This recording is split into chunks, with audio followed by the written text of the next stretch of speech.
Primeiramente, agradecer a organização do O2O Innovation Experience pelo convite.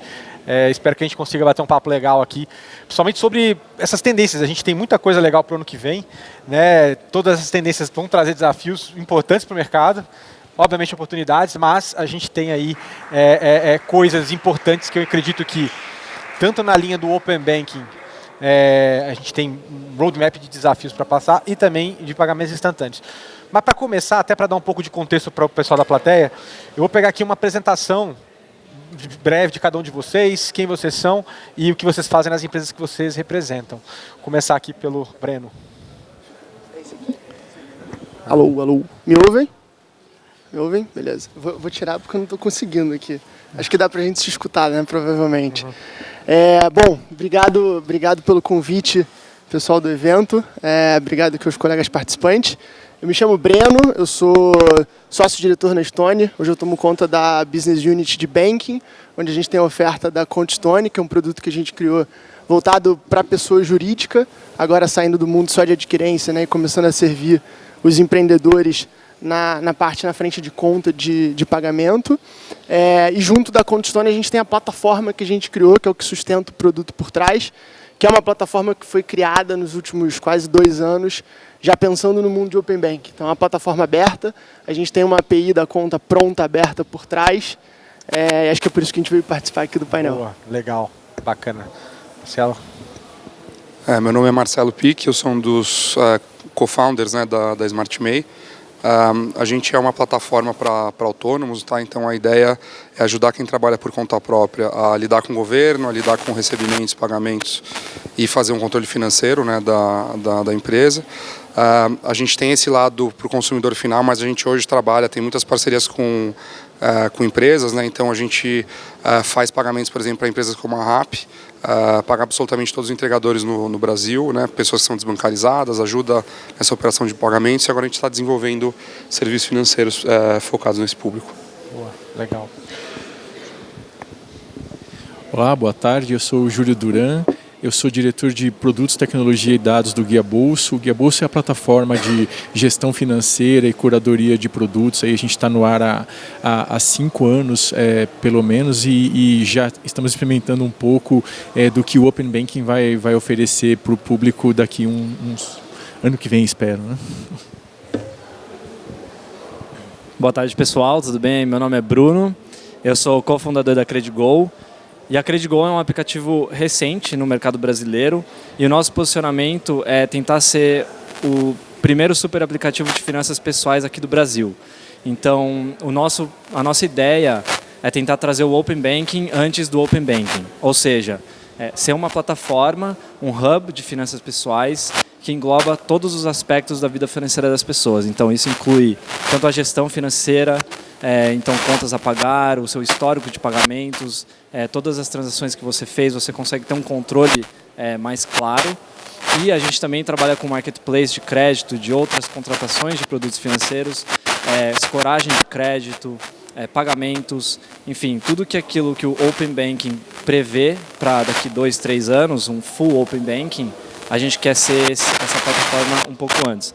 Porque a gente vê a necessidade da população brasileira, a gente sabe o benefício que isso traz para todo mundo, inclusive o sistema financeiro, e esse é o nosso propósito. A gente tem mais ou menos 1 ano de vida e a gente está aqui para mudar a vida financeira das pessoas. Ana? Bom, obrigada pelo convite. Meu nome é Ana Tereza, eu sou a responsável pelo departamento jurídico da WorldPay na América Latina. A WorldPay é uma empresa de processamento de pagamentos que é presente em 146 países e, em razão disso, vive em cada jurisdição as alterações regulatórias, principalmente as inovações no que diz respeito a pagamentos instantâneos, Open Bank. Então, a minha intenção é trazer um pouco dessa vivência, da dor também, com base no que a gente vai estar vendo que vai acontecer aqui no Brasil.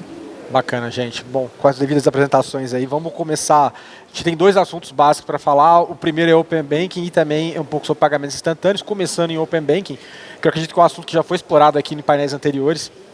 Vale dar um pouco de pano de fundo, né?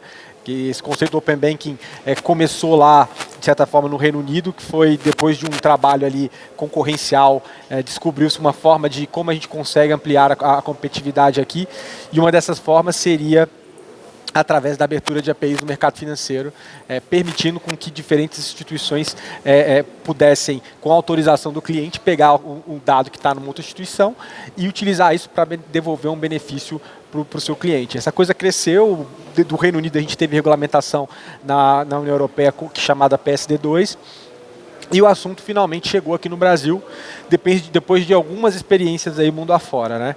E até o Roberto Campos Neto, que é o presidente atual do Banco Central, disse que o Open Banking é inevitável e que tem que ser enxergado pelas instituições muito mais como uma oportunidade do que como uma ameaça. Obviamente que a gente sabe que uma coisa é o discurso, né, e a intenção do Banco Central em tentar abrir o mercado, mas a gente tem várias etapas para chegar nisso, né, e um primeiro passo aí, a gente ainda vai ter uma consulta pública, provavelmente acontecendo ainda dentro desse ano, e a primeira fase que deve entrar em vigor a partir do final do ano que vem, né, pelo menos o segundo semestre do ano que vem. Na visão de vocês que estão aí, de certa forma, envolvidos junto com esse tema do Open Banking, quais são as principais dificuldades que a gente vai acabar encontrando, né? Eu acho que, até como a gente estava discutindo ali a coisa, hoje a discussão ainda está muito tranquila e tal, mas ainda vai chegar em pontos que eu queria explorar com vocês, onde a coisa pode ficar um pouco mais disputada, mais problemática. Quais são as principais dificuldades? Eu deixo para todo mundo aí da mesa para a gente poder explorar isso aí. Quer lá, Bruno? Manda aí. Eu morei muito tempo na China, né? Os últimos 8 anos eu fiquei trabalhando, estudando, empreendendo na China, e eu fiz parte desse movimento, esse crescimento de aplicativos como Alipay ou WeChat, que na verdade eles viraram um super app de finanças, de comunicações, de pagamentos, que acaba sendo o Open Banking. Mas lá na China ninguém fala de Open Banking. As pessoas acabam usando os aplicativos e ele tem um impacto positivo na vida das pessoas. Eu até eu demorei muito para começar a usar Alipay. Eu era o cara que usava dinheiro e cartão. Eu estava acostumado com aquilo e funcionava para mim. E a partir do momento que eu comecei a usar Alipay e pagar coisas com o meu celular, comprar passagem, investir, pegar empréstimo, com um aplicativo só, eu vi o benefício e eu nunca mais mudei. Então, assim, lá na China esse movimento já aconteceu, mas teve uma iniciativa diferente.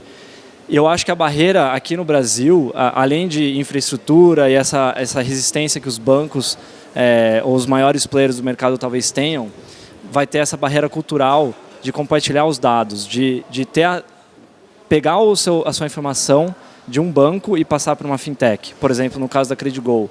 Existe uma resistência cultural, porque a gente sabe que existe muito fraude, as pessoas têm um receio do que vai acontecer com a minha informação, como você vai usar os meus dados. Então, aqui eu acho que a maior dificuldade vai ser essa barreira cultural. Como que as pessoas vão enxergar o benefício que o Open Banking vai trazer para elas se sentirem confortáveis a um ponto de falar: eu confio nessa empresa, eu vou passar os meus dados para ela e o produto que eles me oferecerem, a usabilidade que eu tiver em retorno, vai ser positiva e esse é o caminho a seguir. Mas eu acho que também, de novo, é inevitável esse movimento, é uma coisa que eu já senti no meu dia a dia e eu acho que o Brasil está seguindo o caminho correto e vai acontecer. Interessante esse take seu, Bruno, porque a gente, quando a gente analisa um pouco do mercado financeiro chinês, as forças competitivas lá são diferentes, né? Tanto que até esse movimento de digitalização da economia teve bastante, o governo ficou em cima e de certa forma ajudou com que essas grandes plataformas se sedimentassem e virassem o que viraram hoje, e obviamente eles puxaram e drivaram todo esse movimento de Open Banking lá, né, que, enfim, aquele modo específico. Aqui no Brasil a gente já tem outras forças competitivas, né, a gente tem grandes instituições que são detentoras também dos dados principais, eu acho que podem ser abertos, que tem um certo histórico. E a gente vê um dos primeiros movimentos que foi até mesmo com o próprio Guia Bolso, né, que foi uma das primeiras empresas aí que vieram implementar um conceito de Open Banking sem ter ainda nada, porque uma coisa é o conceito Open Banking, é uma coisa, outra coisa é regular Open Banking no nível top-down ali com o Banco Central, obrigando com que a grande instituição abra seus dados, né? E aí eu queria tentar explorar com você, assim, tanto também ouvi um pouco do Guia Bolsa e ouvi de vocês, talvez envolvidos aí nos grupos de Open Banking, quais são as outras dificuldades que vocês imaginam que vão ter, principalmente até vindo dos próprios grandes bancos, tem a questão de tarifação, que foi também já colocado em discussões. Eu queria ouvir esse papo de vocês também. Então, vamos lá. É engraçado esse conceito do dado bancário, né? Você acha que as pessoas normalmente acham que o seu dado bancário, a sua movimentação é do banco. O banco é só um depositário daquilo. Aquela informação é sua, né? Foi você quem pagou aquela conta, quem transacionou ou fez o dinheiro que está lá, inclusive, é seu também, né? E se esse dado puder ser usado, aliás, desculpa, a única coisa que não é sua é o limite. E isso você paga muito caro por ele, justamente por não ter competição, né? A gente acha que quando isso pode ser usado em benefício do cliente, pegar aquele dado, enviar para uma outra instituição e conseguir uma oferta de um produto melhor, seja uma taxa menor do empréstimo, seja um cartão de crédito sem anuidade, você deveria poder usar. Aliás, você pode, né? Você pode imprimir um extrato da sua conta corrente e entregar para uma outra instituição para ela ter uma análise mais fidedigna da sua vida financeira e conseguir ter uma oferta mais personalizada para você. Então, o conceito do Open Banking é abrir isso do ponto de vista da tecnologia. Eu não vou ter que imprimir um extrato e enviar para alguém. Vai estar tudo aberto via APIs, ou seja o que for. E o mais engraçado nessa história é o menor problema é a tecnologia. Mas se você imagina que um banco tem um website, tem um aplicativo e todos têm, é claro que ele já tem APIs bem estruturadas e inclusive abertas para fora. Pode-se discutir autorização, autorização e tudo mais, mas a tecnologia existe, né? No Guia Bolsa a gente já faz isso há um bom tempo e o nosso mote aí é: o dado é seu, o controle é seu, quem tem que ter o benefício do uso desse dado é você. É isso que a gente briga o tempo inteiro. Legal. E é engraçado, na época pré-API, no próprio Reino Unido surgiu uma ideia de um projeto chamado Mi Data, né, que você podia baixar as suas informações bancárias, mas tinha que fazer download, ele não tinha integração, era um negócio muito mais complicado. Mas, de fato, é uma forma tecnológica de chegar nisso. Tem algum take aí, Marcelo? Eu acho que até, só complementando um pouquinho o que o Júlio falou, né, a gente opera, então a gente resolve burocracia para o usuário em sites que não tem integração nenhuma, né? A gente não tem integração com sites do governo, são robôs, né, são crawlers que vão lá e fazem todo o trabalho. Então, assim, o Guia Bolsa prova que o Open Banking já existe, né? A gente, basicamente, são os governos, os bancos tentando travar um pouquinho, né, o funcionamento de vocês. Eu já ouvi de reuniões internas em banco do pessoal especificamente tentando saber como travar os crawlers do Guia Bolsa. E acontece, né? Mas, assim, eu acho que o porquê que isso acontece é porque os bancos hoje ganham muito dinheiro com assimetria de informação, né? Então, um player especificamente saber mais sobre você que o outro dá essa possibilidade de não ter competição. E eu acho que um grande problema que a gente vai encontrar são os bancos tentando, a qualquer custo, não deixar outros players lerem os extratos das contas, transacionarem em cima das contas, mas não tem o que fazer. Assim, eu acho que a tecnologia chegou num ponto em que você hoje, sem integração nenhuma, já consegue montar uma empresa que dá um serviço incrível para o usuário sem qualquer acesso à API. Então, acho que vai só organizar o que está desorganizado hoje e tentar dar um pouquinho mais de segurança, acho que deixar o usuário um pouco mais tranquilo com isso, né? Acho que a gente tem o desafio ainda de pessoas entregarem as credenciais de acesso, mas, assim, hoje é fato, existe Open Banking, estão avisando o resto do pessoal agora, mas já está rodando há alguns anos, inclusive, né? Legal. Só um ponto aqui, né?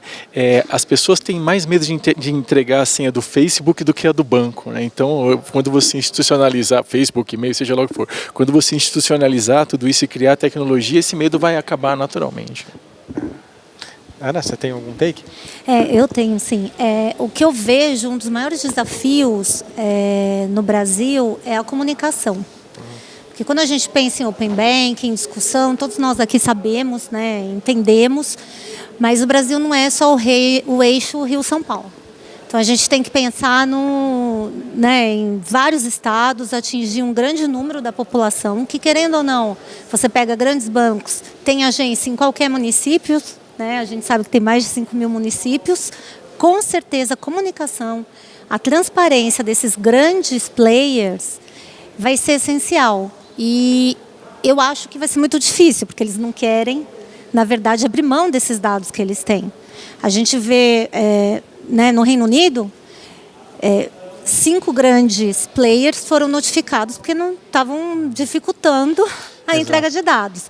Não duvido que isso vai acontecer aqui, muito embora seja compulsório, né, o grupo do S1 integrar o Open Banking.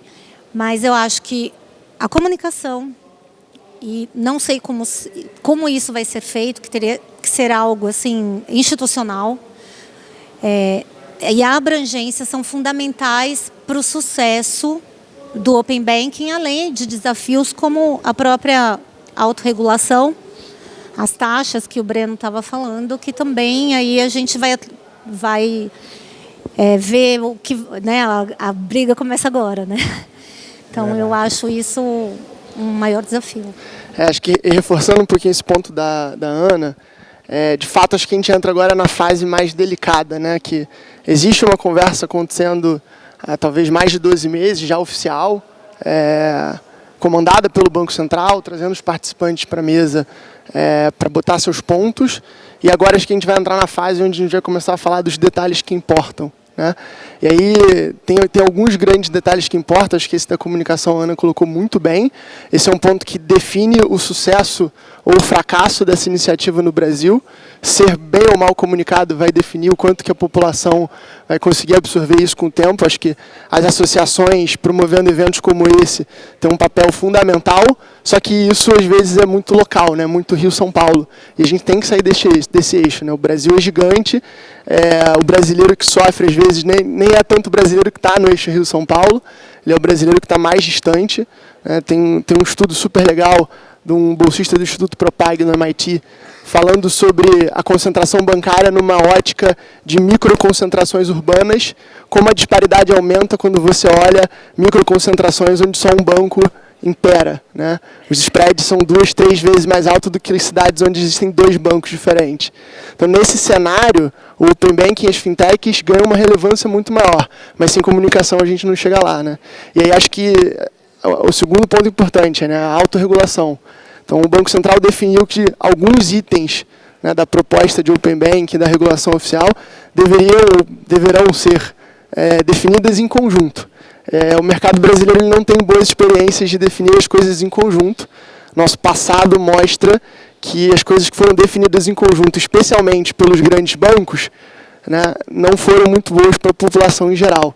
Então, acho que essa turma aqui é uma parte do exército que vai brigar um pouco contra isso. Verdade. Outro ponto que é interessante, até no Reino Unido também teve, é a questão dos custos envolvidos pelas grandes instituições para conseguir fazer essa transformação ali e conseguir achar um padrão de API aberto e fazer toda essa... provavelmente isso também está sendo pautado aqui e o que está acabando derivando uma potencial taxa aí para que tenha essa transação, né? E tem, só para complementar, tem um ponto legal, a gente faz uma brincadeira lá, toda vez que a gente entra nesse assunto das tarifas, né, para você consultar, por exemplo, um dado cadastral numa API de um banco. Pensa quantas vezes mais complexo é uma API na engine de search do Google, né? Cara, no mínimo umas 100 vezes mais complexa. No entanto, ninguém paga nada, né? Obviamente, o cara tem uma receita no Ads, é um business diferente, mas é umas 100, 200, 1000 vezes mais complexo fazer um request nessa API do que numa API para buscar o seu score de crédito, por exemplo, né? No entanto, a gente aqui tem taxas altíssimas. Se o Google cobrasse por uma request nessa API o que a gente cobra por TED no Brasil, ele era, enfim, a maior empresa do mundo by far, né? Aproveitando essa questão dos desafios, uma coisa que também foi levantada várias vezes é a questão do vazamento de dados, né? Num potencial breach, né, data breach, como é que a gente faz? Geralmente os bancos já falam com aquela posição que quem tem o bolso mais fundo é onde vai se resolver. E se der um data breach para um lado de uma fintech, talvez ela não tenha balanço nem para aguentar resolver isso. Qual o take de vocês nisso aí? Enfim, também eu acho que é bom a gente tentar tocar nesse ponto que é sensível. Eu ouvi recentemente num evento também falando que a gente sabe que o dado é o novo petróleo, né? Só que o petróleo vaza e dado também vaza e dá um estrago danado. Então, assim, a gente tem esse desafio para frente cada vez mais presente, porque é tudo digital, né? Enfim, vocês têm algum take nesse ponto também?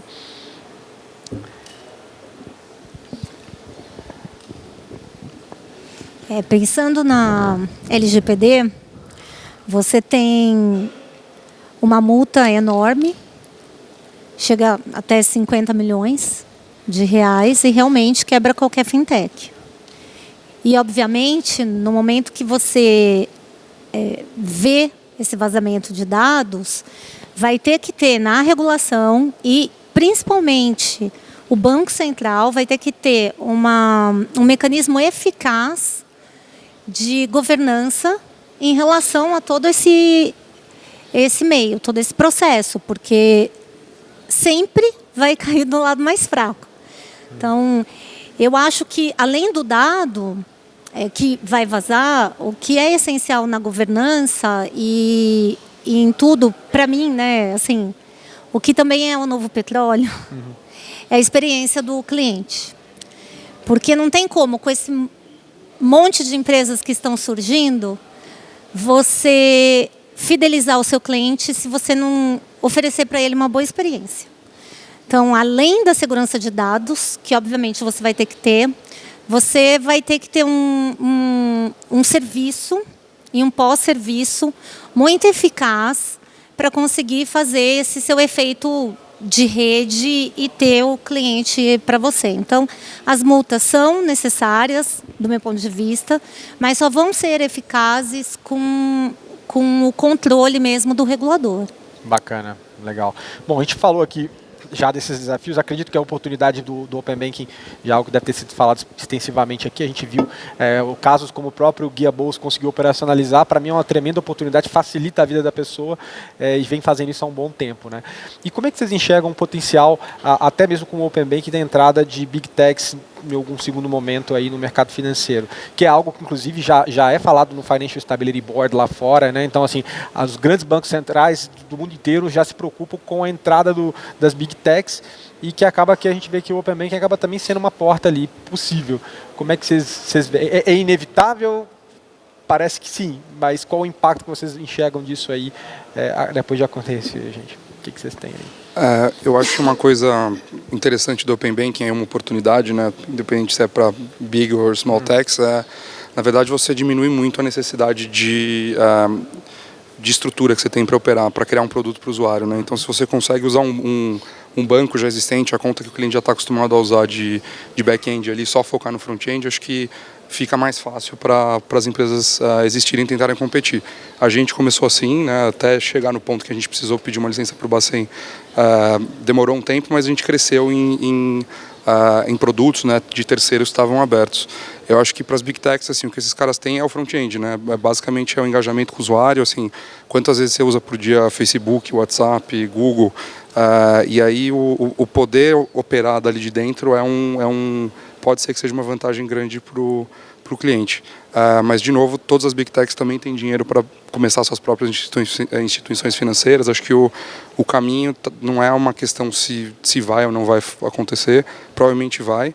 Acho que é entender como é que vai ser essa estrutura, e o Open Banking é um jeito muito mais fácil de começar, né? Hoje a gente está passando pelo processo de regulação, cara, responsabilidade ilimitada na física de todos os controladores, assim, é um negócio super pesado, não são todas as empresas que estão dispostas a correr esse risco, não são todas as estruturas societárias que permitem correr esse risco, então, a meu ver, assim, acho que se as Big Techs resolverem entrar, o Open Banking é o jeito mais fácil, é o jeito mais simples e vai ser super relevante para oferecer uma experiência legal para o usuário. Legal. Eu concordo que é inevitável a entrada de Big Techs aqui no mercado. Com certeza a gente vai passar por uma etapa, evolução de fintechs e aplicativos no mercado brasileiro de consolidação. Então a gente já vê isso acontecendo em alguns casos. E o Open Banking vai facilitar a entrada desses players que não são tradicionalmente do mercado financeiro no sistema financeiro. Então eu acho que, como isso é inevitável, eu também acredito que não é um player que consegue fazer tudo. Então, o que a gente tem que fazer como startups, especialmente quem está começando agora, é tentar diferenciar o produto o máximo possível e agregar valor para o usuário em um nicho muito específico primeiro. E aí, quando você conquistar esse nicho, você começa a crescer e ganhar espaço no mercado. Se você pensa em casos de Big Techs que aconteceram na China, por exemplo, como Alipay, WeChat, Alibaba, tem agora ByteDance, tem JD. Essas empresas são muito fortes no segmento que eles estão, e eles englobaram vários outros segmentos, só que ainda existe muito espaço para aplicativos como gestão financeira, como Guia Bolso e Credigo, gestão financeira. Existem muitos user scenarios de empresas de pagamentos, de score de crédito online. Então, eu acho que, apesar de ser inevitável, o que a gente tem que focar é na experiência, igual você mencionou, Ana, e tentar se diferenciar desse ponto de vista, assim. Oferecer um produto que é bom, nichado, e aí você começa a expandir daí. Bacana. Bom, pessoal, tem mais um? Eu tenho um ponto importante aqui, que é, tudo isso está sendo feito em benefício da competição, em benefício do cliente, né? Então, sem querer ter uma visão muito poliana, se a Big Tech entrar e criar uma competição maior, é benéfico para o mercado de qualquer maneira. Em UK, eram 9 bancos, né? Isso foi criado por conta de 9 bancos. No Brasil, a concentração é muito maior percentualmente, em cima de 5 bancos. Então, do ponto de vista do cliente, isso tem que ser melhor, né? Tem que ter um mecanismo que gere mais eficiência nesse mercado. Não é possível, a gente sabe, né? Tem essas informações no Guia Bolso, o Banco Central divulga, não é possível uma linha de crédito como o cheque especial custar 317% ao ano em média. Né? Cartão de crédito vai pelo mesmo caminho. Como é possível um país crescer? Como é possível levar crédito para a população, para o empreendedor, para quem quer que seja, num mercado que não tem competição? Então, se as Big Techs vierem em benefício da competição, é melhor para todo mundo de qualquer maneira. Legal, legal. Bom, movendo agora para a segunda parte, né? Falando agora, depois a gente abre para perguntas aqui em relação a todos os dois temas, mas falando de pagamentos instantâneos, né? Vamos primeiro falar da infra atual. Hoje a gente tem, em pagamentos de instituições, a gente tem a TED, que foi instituída em 2002 e foi um dos métodos mais rápidos aí de pagamentos que a gente tem notícia no mundo, né?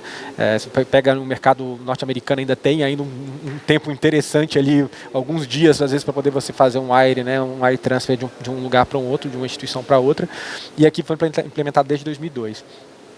E aí a gente tem também a questão do mundo aqui físico, né, com toda a rede instalada de POS e tudo mais. E o que está sendo proposto pelo Banco Central? Essa nova infraestrutura que vai ser 24/7 e que vai permitir com que, provavelmente via QR Code, pelo que já está, pelos vocês aí que estão dentro dos GTs aí de trabalho do Banco Central estão ouvindo, vai permitir com que a gente faça isso instantaneamente, né? 24 horas por dia, 7 dias por semana, e que provavelmente vai dar uma impactada forte e vai modernizar de fato a forma como a gente tem esse mercado de pagamentos aqui no Brasil. E aí eu queria ouvir de vocês que fazem parte também, que estão envolvidos de certa forma nos grupos, o que vocês têm mais ouvido de dificuldades lá em relação ao pagamentos instantâneos e o que está sendo feito pelas empresas do setor para se adequarem a essa nova realidade, né? E cabe salientar também que a gente está tendo um movimento, inclusive de algumas plataformas, como é o caso do iFood, da Rappi, que estão incursionando com seus arranjos próprios ali, colocando as próprias QR Codes, né, para as pessoas poderem fazer compras no local, enfim, no ponto de venda. Só que esses sistemas não são interoperáveis e quando a gente tiver, vai ser interoperável, né? Hoje em dia você não chega numa loja e fala assim, qual a conta para mandar uma TED para resolver? Geralmente eu passo um cartão de débito, que provavelmente no meu take, que eu depois queria explorar com você, vai cada vez mais ficar em desuso, porque o dinheiro também vai cair na hora, né, o dinheiro que quando você faz o pagamento instantâneo. E aí eu queria ouvir um pouco como estão essas discussões e como vocês, como empresas, estão se planejando e se preparando para essa transformação, essa virada de chave.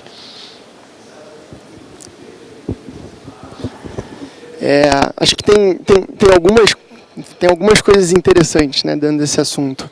Eu participei ativamente em 2017, na Stone, montei o time que a gente fez a integração no Banco Central, no sistema que a gente chama Sistema de Transferência de Reservas, que é por onde a TED deveria circular. Né? E aí, para nossa surpresa, quando a gente começou o projeto, a gente descobriu que a TED no Brasil ela é extremamente barata, tá? E ela é extremamente rápida.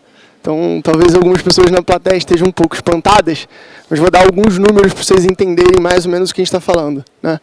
Hoje a TED ela pode circular dentro do Banco Central, no que a gente chama de STR, ou por dentro da CIP, que é a Câmara Interbancária de Pagamentos, da FEBRABAN, que é uma governança dos principais bancos do Brasil. A TED, dentro do STR, hoje ela tem um custo médio de 10 centavos. São 3 faixas de preço quando você pega a distribuição das TEDs durante um dia no Brasil, ela custa em média 10 centavos. Quando você é um banco e participa da CIP, você assina uma convenção adicional, na qual você paga mais 30 centavos em cima do valor dos 10 centavos. Então, um banco tradicional no Brasil paga 40 centavos para operar uma TED. Hoje, o preço médio de uma TED no Brasil custa mais de R$10. O dado oficial do Banco Central é 18. Mas aí você pega pacote, né, você faz um estudo mais detalhado, você vai ver que está próximo de 10, 12 reais. Então, na verdade, a TED no Brasil ela é uma estrutura super eficiente e barata. Os bancos conseguiram deturpá-la. Essa é a grande realidade. Tá? A TED no Brasil ela é liquidada em menos de um segundo, tá? Literalmente menos de um segundo. A gente e alguns players que estão plugados diretamente no Banco Central, você faz teste e você evidencia isso. Né? Quando você faz uma transferência da Stone para o Nubank, você vê que a TED bate no Nubank em menos de um segundo tem a notificação. Então, muito do que a gente vai ver com pagamento instantâneo tem a ver com a discussão que a gente vai ter agora sobre tarifação. Né? A tarifação ela pode destruir ou não o valor inteiro que o pagamento instantâneo tem para integrar no Brasil, para entregar no Brasil. Tá? Então, se os bancos fizerem um movimento parecido com o que foi feito com a TED, a gente provavelmente vai ver a destruição do valor completo que ele poderia entregar para a sociedade. Então, acho que foco agora e muita atenção acho que de mídia, das associações, em cobrir essa parte da discussão, que é ela que vai definir muita coisa. Né? Aí outra coisa interessante que eu acho legal comentar, o Banco Central hoje já tem uma visão muito clara sobre arranjos fechados. Né? Então, ele hoje já define que um arranjo no Brasil não pode ter mais do que, se eu não me engano, 20 bilhões, não sei se é 10 ou se é 20 bilhões, ano de movimentação. Se ele tiver mais que isso, ele precisa ser aberto. Né? E a gente sabe que já tem alguns players desses que daqui a pouco batem nesse volume. Provavelmente, com a regulação do pagamento instantâneo, a gente deve ver esse teto cair com o tempo, de forma que os arranjos sejam incentivados a interoperar o tempo inteiro. Legal. Mais alguém? Tem algum ponto aí para a gente tratar? Ana, tem alguma coisa? Para variar um pouquinho. Eu vejo como principal desafio também na experiência do usuário, quando você diz de pagamentos instantâneos, além da interoperabilidade, é a rede em si. Né? O Banco Central, acho que foi no final de setembro, né, lançou aí uma cartilha do que vai ser discutido ou não. E um dos pontos era a possibilidade do pagador gerar um QR Code sem estar plugado na internet. Se isso acontecer, e se for possível, maravilhoso. Agora, se não for acontecer, volto naquela questão do eixo Rio-São Paulo, né? Onde você vai ter internet em todos os lugares, ou a gente está discutindo o pagamento instantâneo só numa determinada região do país. Então, eu vejo com um pouco de cautela agora essas discussões que a gente vai ter junto com o regulador. Para a experiência do usuário e, como o Breno disse, para você não matar o produto em si. Né? Boa, boa. Na China, né, você pode confirmar, tem aquela cena famosa do pedinte com um crachá aqui com um QR Code, a pessoa vai dar uma esmola, vai dar um dinheiro, ele simplesmente aponta e o dinheiro cai na conta do Alipay ou do WeChat do pedinte ali. Né? A coisa no Brasil tem que caminhar exatamente para o mesmo lugar. Né? Ou seja, o endereçamento pode ser offline, mas você não escapa da transação ser online. Né? Então, de fato, assim, quando eixo Rio, São Paulo, Belo Horizonte, Porto Alegre, Curitiba, etc., é tudo muito lindo, a internet funciona e tal, mas e para fora daqui, como é que isso vai ficar? Né? Então, essa questão realmente existe. E a da tarifação, né? Essa eu acho que na minha visão, ela é muito mais grave e perigosa do que qualquer entrave tecnológico que você tem. Tecnologia, você sabe, né? Então, na mesma, a gente vai, bota a garotada para trabalhar e resolve. A da tarifação, tanto nesse caso quanto no Open Banking, para mim é o que pode tornar o aberto fechado e sem uso. E é muito interessante esse ponto que o Breno falou, que a gente tem o negócio de 2002, foi feito, funciona de uma forma super eficiente, tem um custo mesmo muito bom, e foi adicionado uma camada de gordura, né? Instrumentalizou-se o negócio em favor das instituições ali. E aí a gente perdeu muito desse benefício e não pode cair na seara de perder de novo. Eu acho que tem mais gente, antes não tinha tanta gente de olho, eu acho que agora tem mais gente de olho, não sei. Tem mais players no mercado também fazendo parte desse sistema. Então a gente pode ter enfim, uma diferença aí, né, quando isso botar no ar, mas não vale perder de vista, né? Pode falar, Bruno. Só para complementar o que você mencionou sobre fazer o pagamento sem ter acesso à internet, por exemplo, e também o pedinte na rua que tem um QR Code impresso, isso é real. Isso acontece muito porque as pessoas não andam mais com o dinheiro. Então, a única forma de fazer uma transferência é mesmo através do QR Code.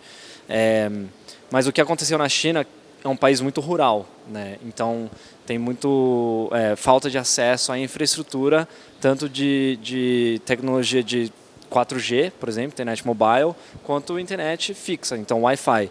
Então como que eles resolveram, como que eles chegaram nessa população? Na China é interessante.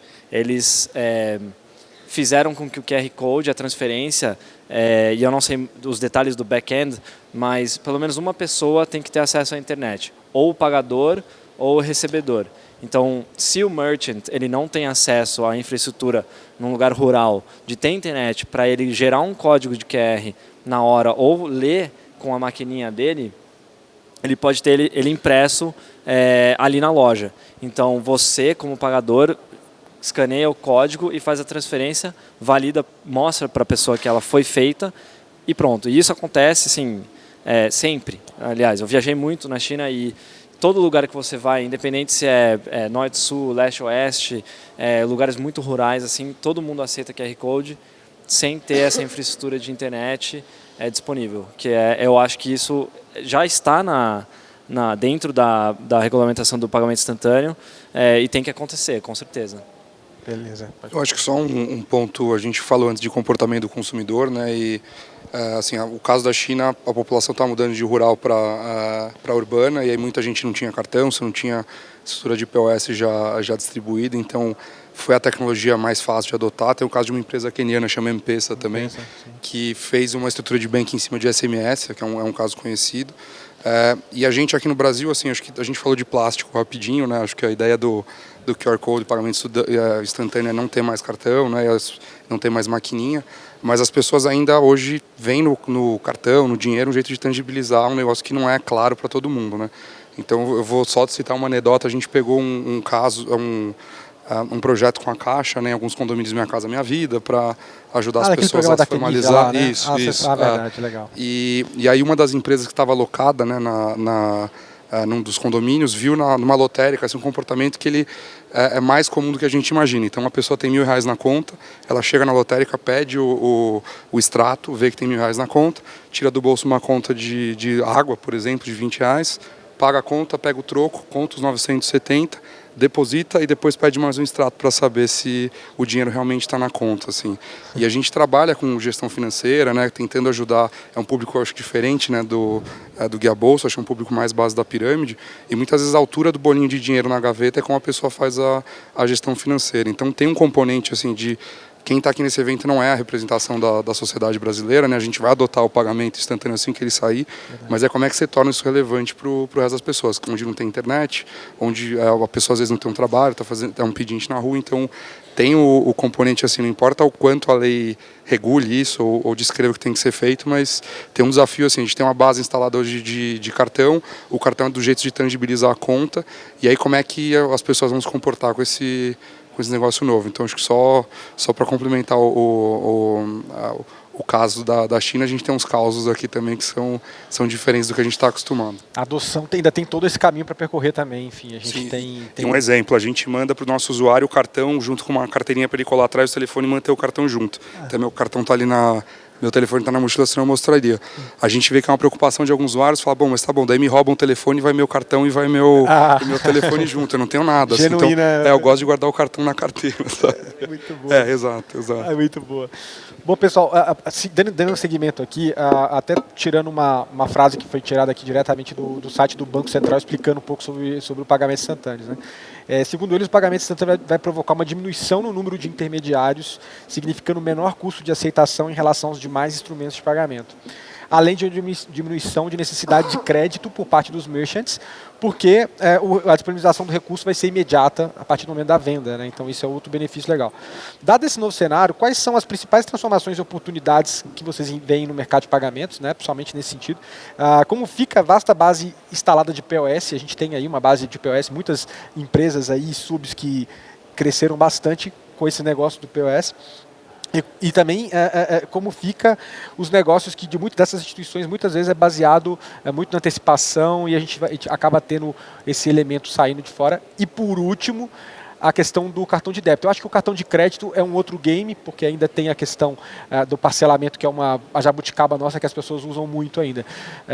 Mas até para o merchant, se o cara tem dinheiro em conta, é muito mais barato o dinheiro, recebe na hora, se ele vai e paga ali no QR Code, do que o cara usar um cartão de débito. Acho que pode ter até uma pressão por parte do merchant de falar assim, não, paga no QR Code, ao invés de usar o cartão de débito. Mas eu queria ouvir de vocês um pouco desses derivados aí, enfim, em termos de consequências aí. Acho que a nossa esperança é que de fato seja mais barato, né? Sim. De novo, volta ao ponto que a gente precisa conseguir passar dessa barreira e ganhar a discussão para que seja mais barato do que uma estrutura de débito. Claro. Não deveria ser muito difícil, né? Então, partindo da premissa de que fique mais barato, acho que a grande dificuldade, acho que vai estar... Lembra aqui que no pagamento instantâneo a gente está falando da criação de um novo arranjo no Brasil, né? Assim como é a TED, assim como é o boleto e assim como são as bandeiras de cartão, né? E a gente está falando de um arranjo mercantil, né, que ele dita a regra na relação entre consumidores e lojistas, consumidores e prestadores de serviço.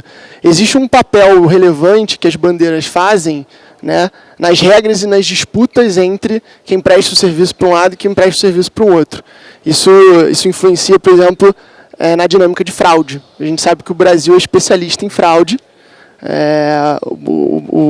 O brasileiro, historicamente, tem uma capacidade criativa enorme, e não é diferente. O Banco Central tem uma preocupação muito grande no assunto de fraude. A parte agora de um dos grupos de discussão para a gente começar a trabalhar é a questão da fraude. Então, acho que esses fatores, preço, as regras básicas e a questão de fraude vão definir adesão ou não. Tendo adesão, a gente conseguindo passar por essas barreiras, acho que de fato temos um potencial de disruptar um pouco o débito como ele é hoje. A questão do crédito, né, de novo, vamos abstrair o plástico. O Brasil tem uma dinâmica muito diferente no financiamento do consumo, né? Então, o crédito, a antecipação, eles na prática hoje são uma forma do Brasil financiar consumo num spread de pessoa jurídica. Sim, né? Sim. Que a gente sabe que, enfim, os bancos brigaram aí um tempo atrás para passar esse financiamento de volta para a PF, e o que aconteceu? O financiamento do consumo no Brasil vai ficar muito mais caro. Então, ali é uma jabuticaba que não se resume ao cartão, ao plástico, e muito mais a dinâmica de financiamento de consumo na economia no Brasil, né? Legal. Mas alguém tem um ponto aí para levantar nessa discussão? Tranquilo? Bom, pessoal, eu queria abrir agora então para algumas perguntas aqui da plateia. Eu acho que vale a gente interagir e aproveitar essa galera que está por aqui. Se alguém tiver, por favor, levante a mão. Alguma?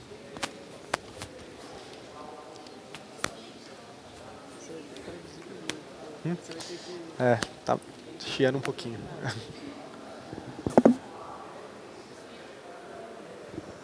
Olá, boa tarde. Oi. Eu sou Antônio Saboia da NetPOS. Eu gostaria da opinião de vocês em relação a como que fica o pagamento via boleto bancário nessa modalidade de pagamento instantâneo, Open Bank. Qual que é a opinião de vocês? Uau. A questão do boleto nesse jogo todo, como é que fica? Isso está sendo discutido também no âmbito do pagamento instantâneo, né? Inclusive, se discute se o QR Code pode conter os mesmos elementos de um boleto bancário para uma eventual, não vamos dizer substituição, mas é uma eventual coexistência, né? Então, o pagamento instantâneo ele vai facilitar esse tipo de transação. A diferença para o modelo que a gente vê hoje ele vai cair na conta do recebedor ali instantaneamente, né? Porém, assim, a figura vai continuar existindo. Você vai conseguir pagar, mas através de uma transação muito mais rápida, né? Do ponto de vista de quem está pagando é igual, o dinheiro sai da conta na mesma hora, não muda nada, mas faz muita diferença no de quem está recebendo. Acho que esse vai ser o grande fenômeno que a gente vai observar. parte do que a gente faz na nossa plataforma é permitir que quem é autônomo emita boleto, e a gente tem que explicar muito para gringo o que é boleto, né? Os caras não entendem o conceito no Brasil. E aí o jeito fácil, quando a gente tem que abstrair o que é um boleto, assim, boleto é um número, é um depósito identificado, na verdade, que você faz para alguém. Hoje é um código de barra, poderia ser um QR Code, mas assim, não muda você provavelmente receber uma carta da empresa de energia elétrica na sua casa fazendo a cobrança. O que vai mudar, assim, pensa que é algo análogo ao QR Code está impresso lá na lojinha quando você vai pagar alguma coisa. Vai chegar um QR Code ali com código único de transação, já com tudo embutido ali dentro.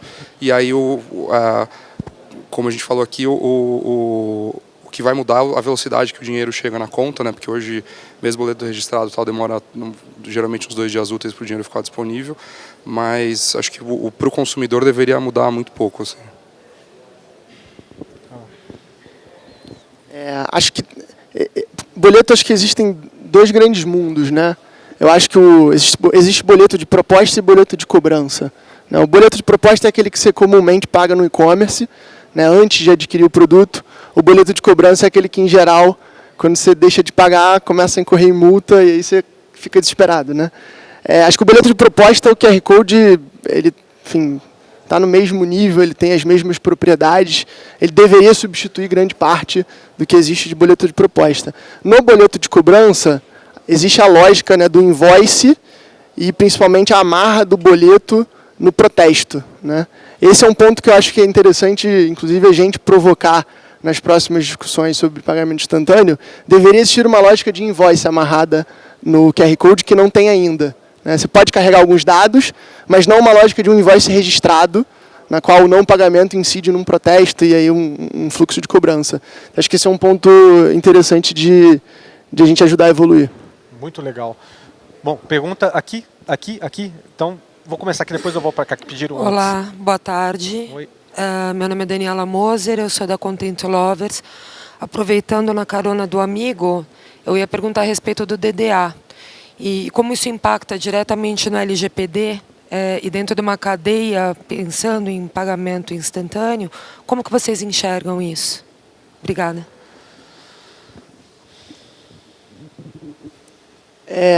Bom, acho que explicando para quem não conhece, né, o DDA ele é uma espécie de um boleto registrado na qual a identificação acontece por dentro do seu banco.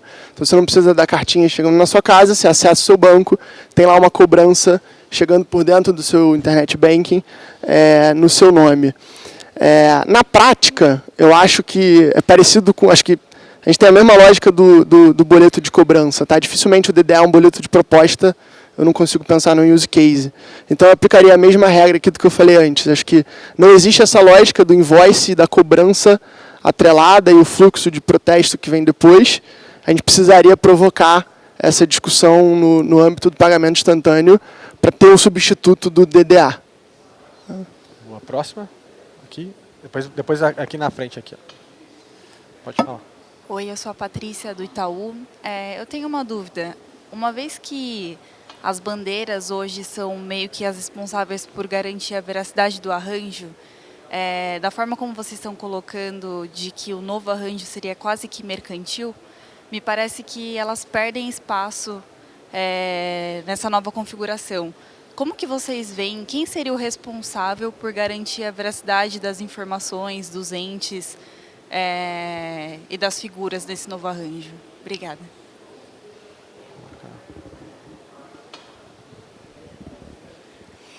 Esse novo arranjo, ele tem que ter e tem que seguir todos os entes desse novo arranjo vão ter que seguir uma estrutura de governança compatível com o regulador. Então, o regulador vai ter que definir quais são os requisitos mínimos para isso e vai ter que auditar isso. Realmente, hoje você tem uma certa... No momento que você está no arranjo de pagamento, vamos supor, da Visa, da Master, a partir do momento que você ali está, você sabe que você vai ser auditado indiretamente pelo Banco Central, no que diz respeito ao arranjo, por conta de toda a estrutura do arranjo.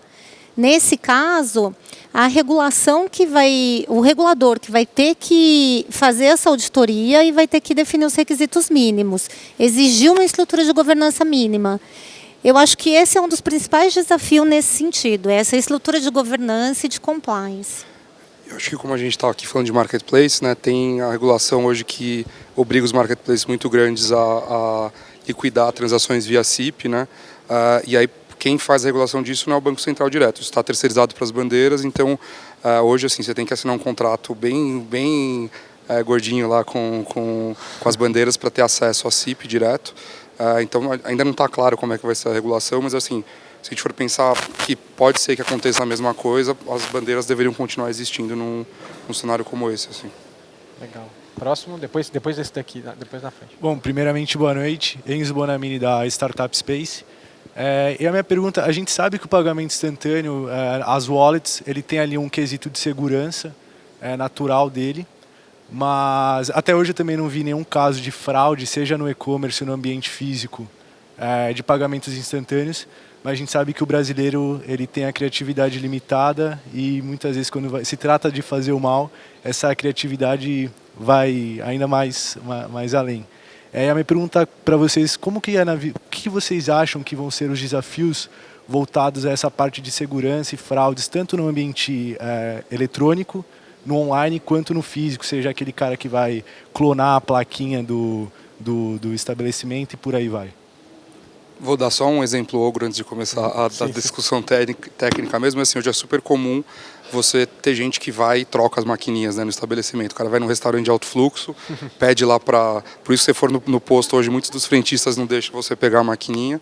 Mas, assim, o que vai ter de gente colando QR Code, né, em cima de plaquinhas erradas, assim, eu acho que essa é a fraude óbvia, assim, que a gente não tem ideia como resolver, mas vai acontecer no minuto seguinte que tiver QR Code liberado, acho que isso é algo que vai acontecer. Eu sou bem cético quanto ao QR Code estático no Brasil. Acho que tem bem pouca chance de funcionar. É bem provável da gente ter que evoluir muito na segurança dos QR Codes dinâmicos. E aí a Ana colocou muito bem, né? Prestar atenção na falta de infraestrutura de conexão, de internet no Brasil. Então, provavelmente, a gente vai ver o QR Code fixo gerado do lado do portador, né? E o merchant aqui, em geral, é quem tem um pouco mais de facilidade de acessar a internet, sendo o cara que transmite a transação. Eu acho que tem vários desafios para a gente descobrir ainda quais vão ser. Acho que identificação de usuário é um ponto super importante. A gente está começando a entrar num mundo, né, de conta de pagamento, conta digital, onde o acesso está ficando mais amplo e você já começou a ver um número grande de fraude de identificação, fraude de identidade, né? Quando você frauda dizendo que você abre uma conta dizendo que é uma pessoa que não é. Então acho que esse talvez seja o ponto mais delicado na minha visão, envolvendo, enfim, as wallets, contas digitais e pagamento instantâneo. Mas tem um ponto aí, né? A gente não pode esquecer que tem uma coisa muito inteligente na mão das pessoas, que é quem vai fazer o pagamento e iniciar uma transação, né? Então, mesmo no caso do estático, eu consigo imaginar várias soluções paliativas ali que ajudam, né? Você aponta para o QR Code, ele não vai te mostrar o QR Code na tela, ele vai te mostrar, você está pagando R$100 para fulano de tal nesta data, saindo da sua conta do banco tal e tal. Então, acho que tem elementos que a gente vai aprender a construir para poder tentar prevenir um pouco essa possibilidade de fraude, né? Aqui no Brasil, a gente gosta de falar que é campeão em duas coisas, futebol e fraude. Futebol já nem é mais, então sobrou esse título bacana de fraude pra gente. Bom, tem a última agora aqui. Não, pode falar, Bruno. Manda aí. Só para complementar, eu já sofri fraude na China com QR Code estático. Foi dentro de um táxi, eu estava numa correria e eu estava sentado no banco de trás. Cheguei no aeroporto, saí correndo, escaneei o QR Code que estava no táxi e na hora você tem uma certa informação, um layout que você está acostumado. Se você já sabe quem é o merchant, mas em alguns casos você vê o valor e você clica pagar, pagou e vai. Exato. E aí eu ia pagar aquela conta de qualquer jeito, mas quem não recebeu é o taxista. Então, eu fui ver isso só depois que vieram falar sobre a cobrança, mas é um caso que realmente acontece. Eu acredito que aqui no Brasil também vai acontecer muito disso, especialmente quando a gente não tem não está tão acostumado a usar esse tipo de pagamento, a gente não sabe muito bem como funciona o sistema, mas é uma historinha aí que eu queria compartilhar. Boa. A minha pergunta é mais cultural, tá? Pensando em escala de valores de Maslow, aquele conceito antigo, hoje a gente está falando de jornada de experiência do cliente, entra ali na base da pirâmide da escala de valores de Maslow, né? Então as startups, ou seja, todo o ecossistema busca dores diretamente, mas sem esquecer que your profit and your customer journey experience é oportunidade de negócio. Então deixou de ser importante, fundamental, ser primeiro, mas sim o primeiro a escalar. Nesse sentido, se esquece do CAC, se esquece do LTV, se esquece do break-even, porque existe uma pressão do VC que está fazendo funding para gerar o exit. Como é que vocês lidam com isso? De repente, de cair em alguma coisa, que essa jornada de experiência, por ter poucas barreiras de tecnologia, ser fácil copiar cada um dos negócios de uma startup, salvo algumas questões de propriedade intelectual, pode ser copiado, e isso vai cair em preço, menor margem, menor lucratividade. Como é que fica isso a longo prazo? Cara, a gente levantou dinheiro com VC e desde o primeiro dia da empresa a única coisa que importa pra gente é a Unit Economics. Assim, a gente não acredita em queimar dinheiro, a gente não acredita em tarifa zero para tudo, até porque tem um puta custo envolvido. E aí acho que é uma questão do que importa para você como empresa, né? Tem gente que, cara, é download, tem gente que fala que é usuário cadastrado, contas abertas, mas assim, pra gente interessa engajamento e dinheiro na conta.